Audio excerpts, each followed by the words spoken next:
खबरुनि update सिलसिले खे अॻिते वधाईंदे ख़बर शामिल कयूं पिया नौशरो फिरोज़ खां।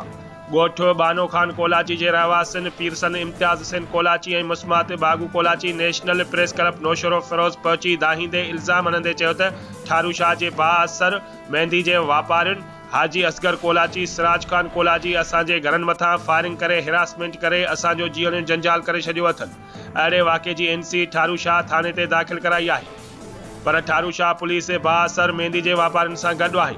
असां IG सिंध DIG शहीद बेनज़ीर आबाद SSP नौशरो फिरोज़ GSP भिरिया खे अपील था कयूं त असां मिसकीन आहियूं।